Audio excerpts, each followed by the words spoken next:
The rift over Korvath IX did not announce itself the way the astropaths expected the warp to announce itself. No scream in the Imperium. No bleeding stars. No psychic wound in reality. It simply opened, quiet and precise, a seam of impossible light, unzipping the sky above a battlefield that had already been burning for 17 days. Colonel Darius Venn was watching that battlefield through cracked magnoculars when it happened. And later he would tell people the strangest part wasn't the light. It was that a man fell out of it. Korvath IX had been simple, once a manufactorum world that fed engines and shell casings into the endless machine of the Imperial war effort. Then the Greenskins came, the way they always came, in howling waves that didn't care about supply lines or strategy, only the next kill. The Cadian 81st had held the line for 17 days against them, and the line was down to half its strength, its heavy armor reduced to smoking wrecks, its Vox network fraying into static every time the fighting peaked. "Sir." Lieutenant Sarah Callis's voice was steady despite 3 sleepless days weighing behind her eyes. "Look at the sky." Venn lifted his gaze in time to see the tier widen, lightning forking down into the churned earth between the Imperial line and the massing Orks, and then close again as fast as it had opened, leaving nothing behind but clear ash-gray sky and a fresh crater half a mile out. "Movement at the impact site," someone called down the trench. Through his magnoculars, Venn watched a lone figure rise unsteadily from the smoking ground. Human in shape, armored. Though not in any Imperial pattern, he recognized a deep, weathered blue, scorched in places, a round shield strapped to one arm that caught what little light made it through the haze. "One of ours?" Kellis asked. "Nothing comes through the warp clean," Venn said grimly, and gave the order to intercept. What happened next was the first thing about the stranger that made the colonel reconsider his assumptions. A buggy full of Orks spotted the disoriented figure and gunned its engine toward easy prey, cackling the whole way. The stranger didn't run. He turned and closed the distance instead, and when the vehicle was nearly on top of him, he threw the shield in one clean motion. It took the driver in the face hard enough to snap its neck, ricocheted through the fuel line, and came spinning back into his outstretched hand before the wreck had finished skidding to a stop. The 2 surviving Orks piled out swinging crude cleavers. He put them both down in under 4 seconds, unarmored, unaugmented, and barely breathing hard when it was over. "Belay lethal force," Venn said, lowering the magnoculars. "Bring him in. Whatever he is, he kills Orks. That makes him useful." Steve Rogers had been having a disorienting day, even before the crash landing. The last thing he clearly remembered was chasing down a malfunctioning temporal device through a rift Dr. Strange had called, with visible unease, a multiversal breach. He'd expected almost anything on the other side. He hadn't expected a battlefield built entirely out of ash, bone, and monsters that looked like the illustrations from a fantasy paperback he'd once flipped through on a rare quiet night between missions if those illustrations had been redrawn by someone who'd actually watched something. The soldiers approaching him now didn't wear any uniform he recognized either. Gaunt faces, haunted eyes, weapons half raised, not quite pointed at him. "Identify yourself," the lead soldier called. "Captain Steve Rogers, United States Army." Confusion rippled through the small squad.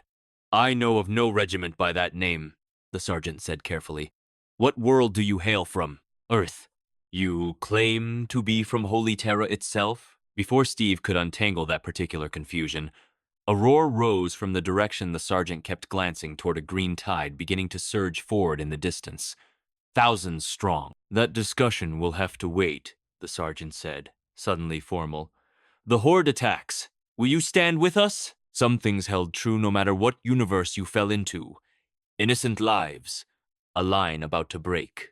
"Lead the way," Steve said, and raised his shield. They brought him down into a trench network that reminded him uncomfortably of photographs from the Western Front, except reinforced with materials he didn't have names for. Colonel then met him at the command post with a woman at his side whose eyes had the particular hardness of someone who'd stopped being surprised by anything a long time ago. "You've arrived at a fortuitous moment," Venn said without preamble.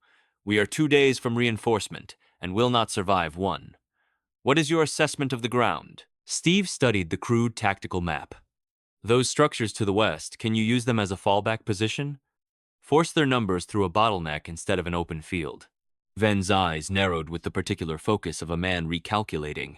It would cost us ground we've bled for. Ground you're about to lose anyway, Steve said. Give me 10 soldiers and whatever explosives you can spare. I'll draw their attention away from the withdrawal. Why would you risk yourself for us? Ven asked. You owe us no loyalty. Where I come from, we don't need to be on the same side to know a monster's a monster, Steve said. I've spent my life protecting people who can't protect themselves. That doesn't stop just because I ended up somewhere new. Something shifted behind the colonel's exhausted eyes.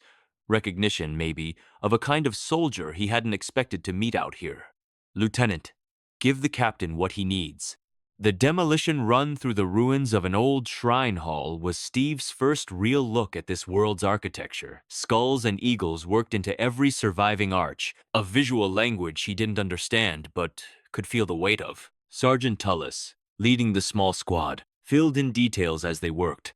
Orks fed on the fighting itself, seemed to multiply the longer a battle dragged on. Felt almost nothing, and healed almost anything short of a headshot. The Imperium, he described in the same breath worlds beyond counting. An emperor spoken of less like a ruler and more like scripture. A tone in Tullis's voice that Steve recognized as dangerous ground and didn't push on. They placed the last charge just as rocket fire began crisscrossing the darkening sky. Rocket fire, Tullis said. Main assault starting. New plan, Steve said, watching the green tide begin to move in earnest. You get back to the lines. I'll draw them in and trigger the charges myself. Alone? That's suicide, Captain. Heard that before. Steve gave him a tight smile. Go. Your colonel needs every man for the withdrawal. He led 36 orcs on a winding chase through the ruins, staying just ahead until he'd pulled them past the kill zone, then triggered the charges in sequence. The collapse was more violent than he'd planned for, burying a third of his pursuers under tons of stone and drawing another 100 in from the main force anyway, cutting him off entirely from the Imperial line. He fought his way back the hard way. A hulking orc with a trophy rack of human skulls nearly split him with an overhead axe swing before Steve sidestepped and drove his shield into its throat. 3 more strikes, and it finally went down. Another rushed with a roaring, oil-spraying chain weapon. He dropped low, swept its legs, and crushed its skull with the shield's edge before it could rise. For every one he put down, 2 more seemed to arrive, and by the time Imperial Law's fire started cracking overhead covering fire from the squad, he'd sent back. A shallow wound was burning across his bicep, and his ears were still ringing from a glancing club strike. To your left. Tullis's voice cut through the chaos. There's a path. He was halfway to it when something heavier joined the noise behind him. A crude walker, twice orc height, bristling gun barrels, a particularly large greenskin bellowing orders from its cockpit. Killer can! Someone shouted. Can't punch through that armor with last fire, Tullis called as Steve closed the distance. Fall back to the next line! Not yet.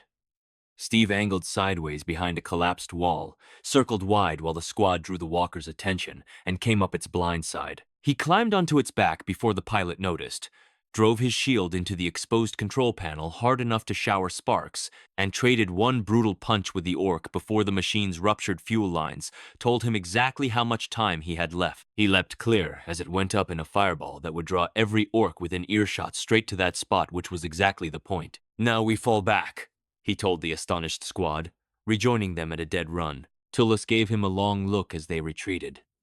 I've served beside Astartes who couldn't have done what you just did, Captain. And you're no Astartes. Just a soldier, Steve said.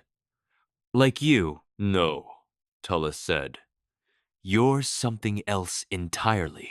The Manufactorum complex they fell back to had once been an impressive piece of Imperial industry. Now it was a shell, its walls pockmarked, its towers crumbling, but its thick ferrocrete gave the defenders something the open trench line never had, cover that could actually be held. Ven had orchestrated the withdrawal efficiently, and word had come through the static-choked Vox that a response to their distress call was inbound. Adeptus Astartes, a strike force from a chapter called the Aurora. One of them is worth 100 guardsmen, Ven told Steve. Perhaps more. How long until they arrive? Unknown. We hold until they do. A runner burst in with worse news. The Orks were moving artillery into range, a level of coordination Ven hadn't seen from them before. Someone's leading them differently, Callus said grimly. Intelligence suggests a war boss. If they have working guns, these walls won't stand long, Steve said. Ven's jaw tightened. We lack the manpower for a sortie. Then I'll go alone. That is suicide, Captain. I've heard worse odds, Steve said, though privately he wasn't sure that was true. I'm faster than they are.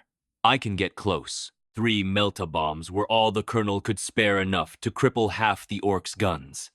Maybe, if the placement was precise and the luck held. Ven pressed something small into Steve's palm before he left. A plain Aquila pendant, the double-headed eagle he'd seen stamped into everything Imperial since he arrived. The Emperor protects those who serve him, Ven said, whether or not they acknowledge him. Steve took it without comment and moved out through a breach in the western wall, circling wide of the main Ork concentration while the heavy weapons teams drew fire on the eastern approach. He dropped 2 scattered patrols along the way, quick and quiet, before reaching a position where he could study the artillery line, 6 crude guns arranged in a rough crescent, and at the center of them, something new. Nearly twice the height of the Orks around it, one arm replaced by a crushing mechanical claw, a cannon in the other that would have needed a vehicle mount for a human to fire. The war boss. 3 bombs, 6 guns. He'd need the placement to chain. He broke cover at a dead sprint, shield leading. In the next 25 seconds compressed into the kind of controlled chaos he'd learned to move through a lifetime ago in a much smaller war. First bomb armed and placed against an ammunition stack. Second bomb placed at the base of a second gun, the arming mechanism scorching his fingers. He redirected at the last second toward a central ammo dump instead of the third gun individually, betting on a chain reaction, and the war boss saw him and bellowed, and every Ork in earshot turned to converge. Third bomb placed with 3 seconds on the clock, and an Ork already tackling him from the side. He broke the grip, hurled his shield into a ruptured ammo crate to spill volatile compound across the ground, and threw himself flat behind cover as the first blast went off. It wasn't like any explosion Steve had felt before, a concentrated thermal pulse that turned metal liquid and erased anything caught directly in it before pain had time to register. The chain reaction followed a half-second later, gun after gun cooking off in sequence, shells launching skyward to detonate in a deadly rain over what remained of the battery. The war boss came for him through the flame, mechanical claw extended, and Steve met the charge the way he'd met bigger things than this before Thanos, the Red Skull's exosuit, monsters that measured strength in tons instead of muscle. Use the size against itself. He sidestepped the first swing, drove strikes into a joint in the crude armor, took a backhand blow from the cannon arm that sent him skidding, and numbed his arm to the elbow. Puny. The war boss growled the first coherent words Steve had heard from any of them. Crush you. It was smarter than its subordinates, more controlled in its violence, and it took Steve longer than he expected to find the seam, a hydraulic line in the mechanical claw that sprayed foul fluid and loosened its crushing grip just enough for him to break free. He baited a second charge, dropped low at the last instant to redirect its momentum instead of stopping it outright, and drove a strike into its already weakened knee from behind as it stumbled past. The joint gave. The war boss went down hard enough to shake the ground, and Steve finished it with his shield's edge driven into the base of its skull. Silence spread outward from the kill in a widening circle. The nearest Orks had stopped fighting to watch, and when their war boss didn't get up, something broke in whatever passed for their collective nerve. The assault that had been building toward a breakthrough came apart into scattered, disorganized retreat within minutes. Steve made his way back through the chaos, blood-soaked and aching, to find the Manufactorum's defenses battered but holding. Ven met him at a breach in the wall, a crackling power sword still in hand. Artillery's neutralized, Steve reported. War boss is dead. Ven was quiet a moment. You have done what a company of guard could not, Captain Rogers. He looked skyward, where new contrails controlled, deliberate, nothing like the Ork rockets, were cutting through the dusk. The Astartes have arrived.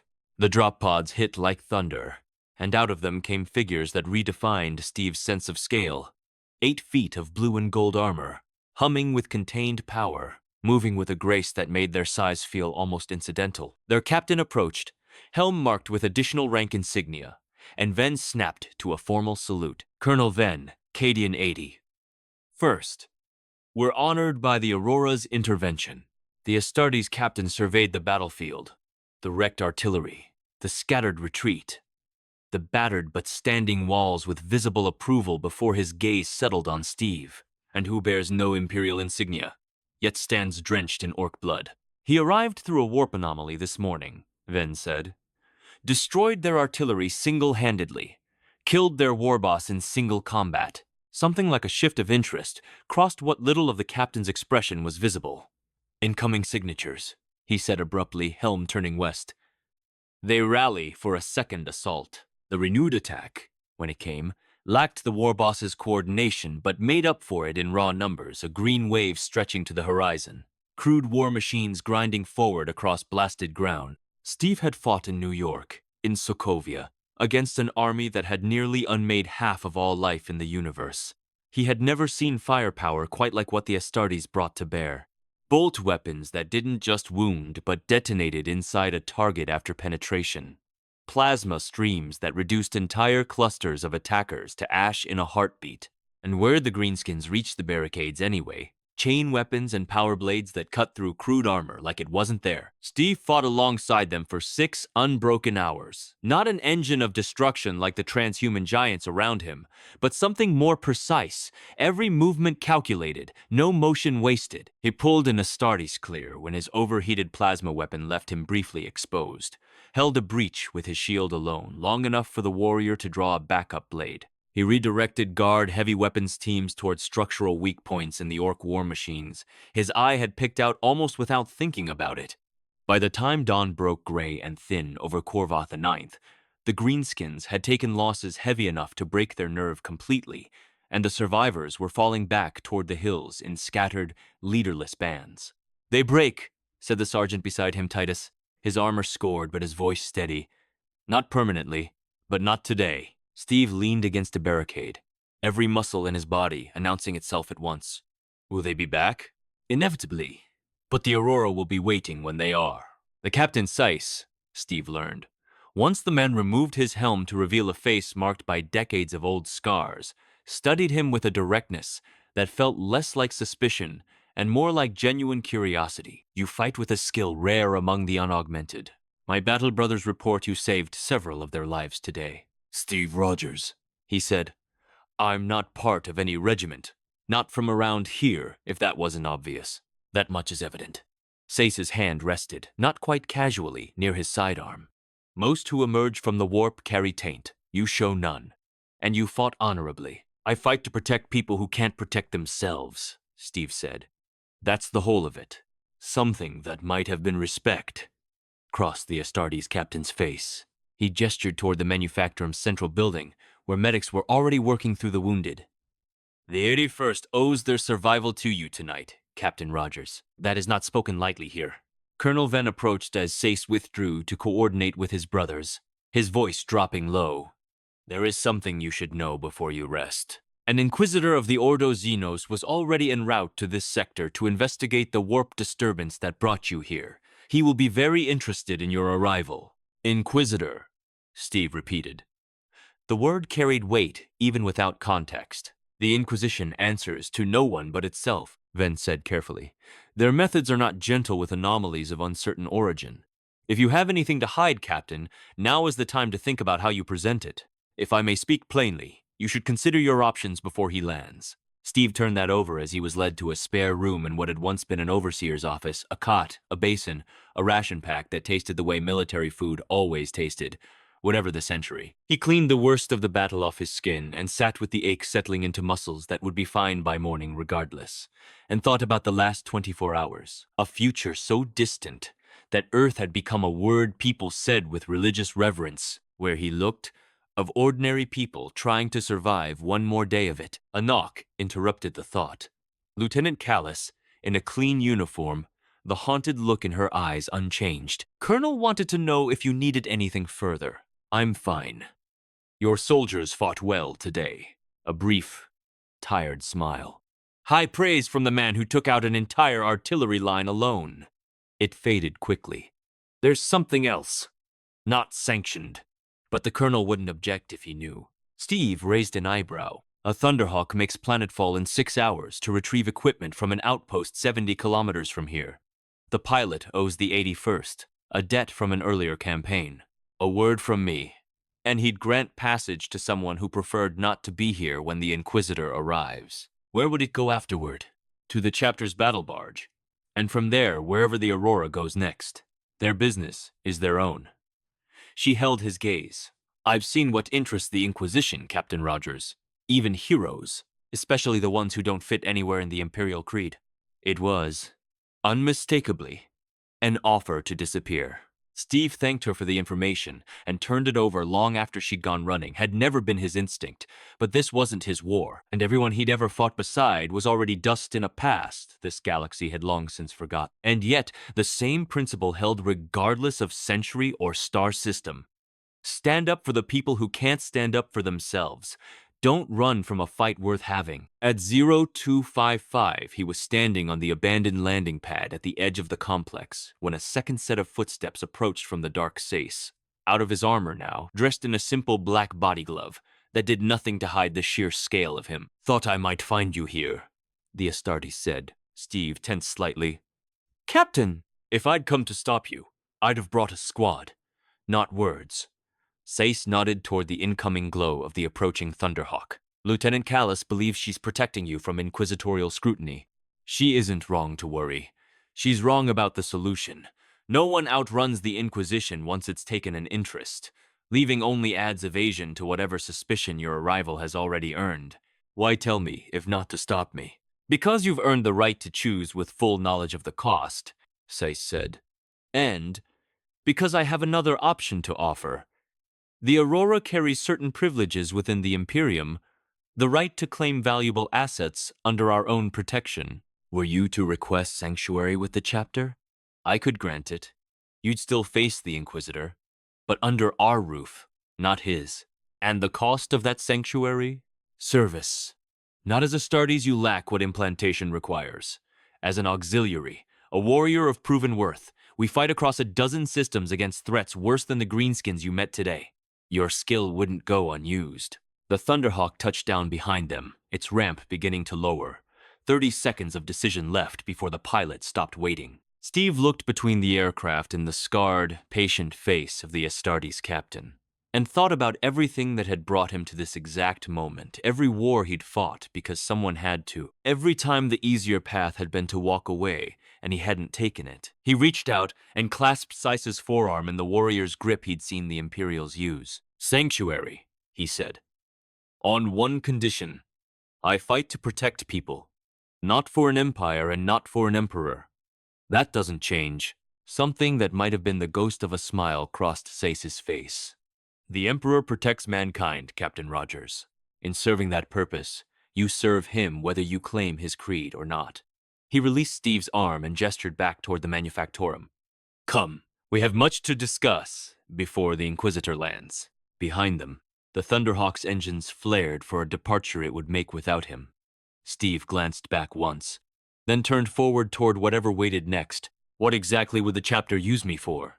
He asked as they walked. The Aurora serves as a rapid response force against Xenos incursions across the segmentum, Sace said.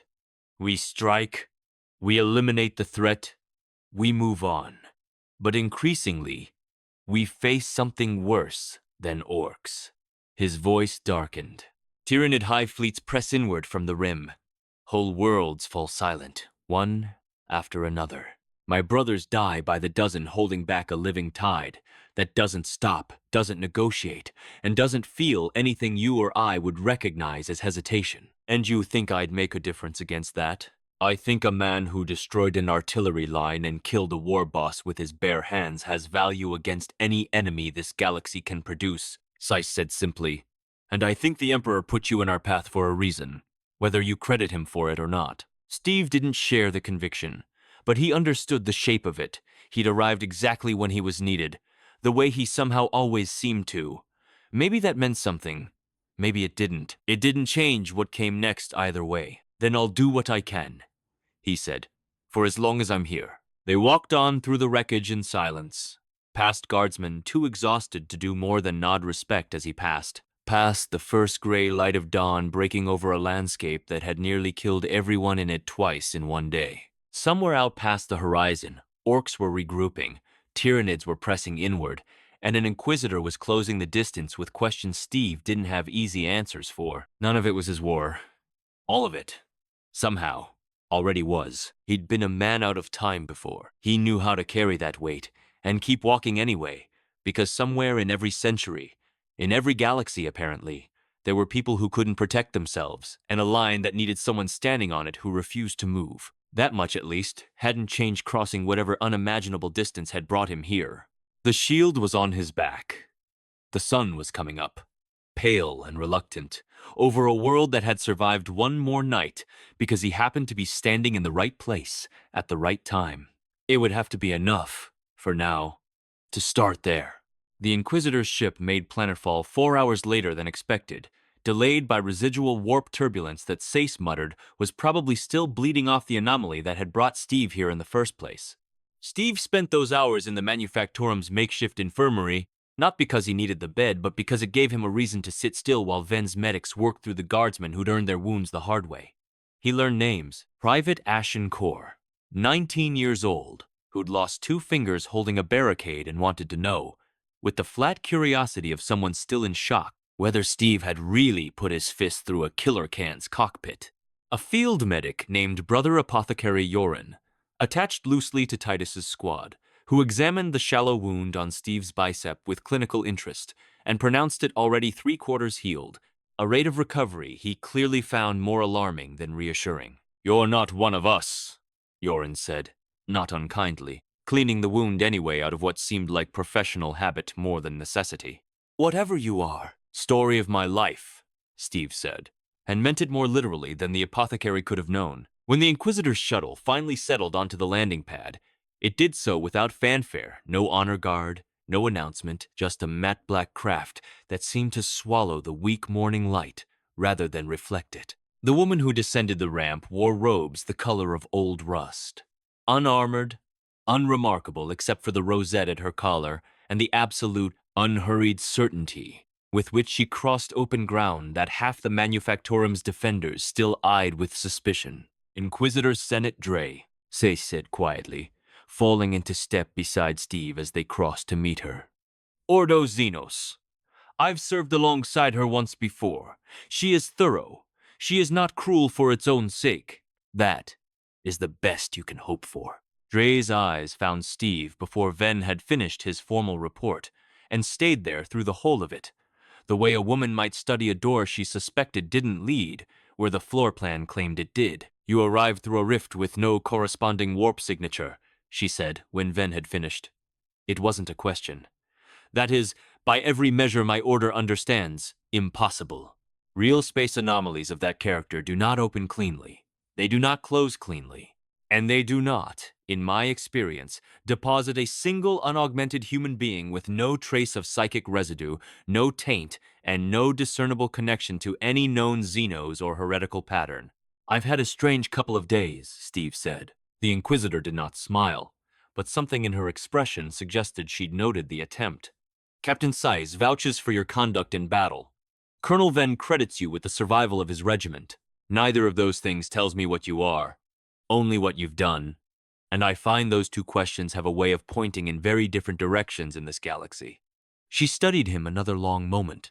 "Tell me about your Earth." So he did carefully, aware the whole time of Ven's tension and Seiss's stillness at his shoulder, aware that whatever he said next would likely follow him for as long as he remained in this galaxy. He told her about a war fought with rifles and radio instead of bolters and psychic hoods, about ice and waking up decades later, about battles against invaders from other worlds and creatures born of gods he didn't worship. He left out anything that sounded like it could be twisted into heresy by someone determined to hear it that way. And even so, he watched Dre's expression shift through something that might have been fascination and might have been calculation, and possibly both at once. "A world without an emperor," she said finally. "Without the Astronomicon. Without, apparently, the war pressing in on every waking hour of every citizen, and yet you fought monsters there too, and stood against them the same way you stood against these." She glanced toward the distant hills, where the Orks had retreated. That is either the least threatening thing I have heard in a decade, or the single most dangerous. Which is it? Steve asked. I haven't decided, Dre said. Which is generally how I prefer to leave a subject until I have decided. She turned to Seiss. You've offered him sanctuary with your chapter. I have. Then he is your responsibility, Captain, for now. I will want to speak with him again. Multiple times. Likely. Over a period of years, rather than days. Her gaze returned to Steve, and this time there was something almost like respect buried under the scrutiny.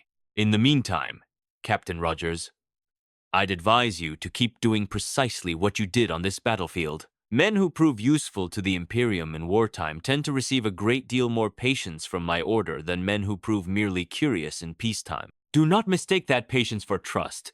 It is not the same thing. Understood, Steve said. See that it is. She turned without another word and walked back toward her shuttle, robes stirring dust that hadn't fully settled from the night's fighting, and did not look back. Ven let out a breath Steve suspected he'd been holding since the shuttle first appeared on the horizon. That, the colonel said, went better than I dared hope. That was the good outcome? Steve asked. Captain Rogers, Ven said, with the particular weariness of a man who had survived 17 days of siege and intended to enjoy every hour he had left of not being under fire. In this galaxy, waking up tomorrow counts as a good outcome. Everything past that is simply a bonus. 3 days later, a Thunderhawk did carry Steve away from Corvath the Ninth, not in secret this time, not stolen through a lieutenant's quiet favor, but openly, with Seiss at his side and half the surviving guardsmen of the Cadian 81st, turned out along the landing strip to see him off. Ven shook his hand with the same formal grip he'd offered on the first night, though something in his face had softened since then. The 81st will remember this campaign because of you, Captain Rogers, he said. Whatever the propagandists eventually write, whatever the Munitorum's official record claims, the men who were here will know the truth of it. That matters more than any medal Terra could mint. Take care of your people, Colonel, Steve said. I always attempt to. Ven glanced past him, toward the waiting Thunderhawk and the massive armored shapes already boarding it. Try to remember. When the Tyranids or the traitors or whatever this galaxy throws at you next make you doubt whether any of it is worth fighting for. That 100 men and women on a half-forgotten world are alive tonight because a stranger fell out of the sky and decided their fight was worth having. That is not nothing, Captain.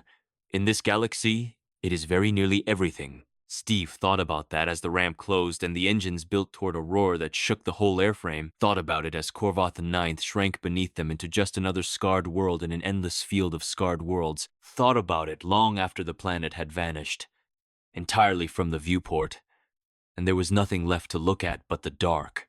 He'd asked himself more than once since waking in that crater whether there was any point to fighting a war this vast, this old, this seemingly indifferent to whether any single person lived or died within it.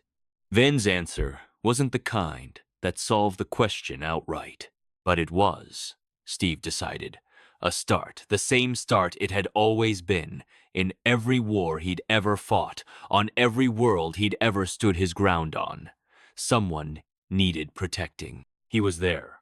That had always been enough to begin with, and he saw no reason, 10,000 years and one galaxy removed from everything he'd ever known, why it should stop being enough now. He kept walking,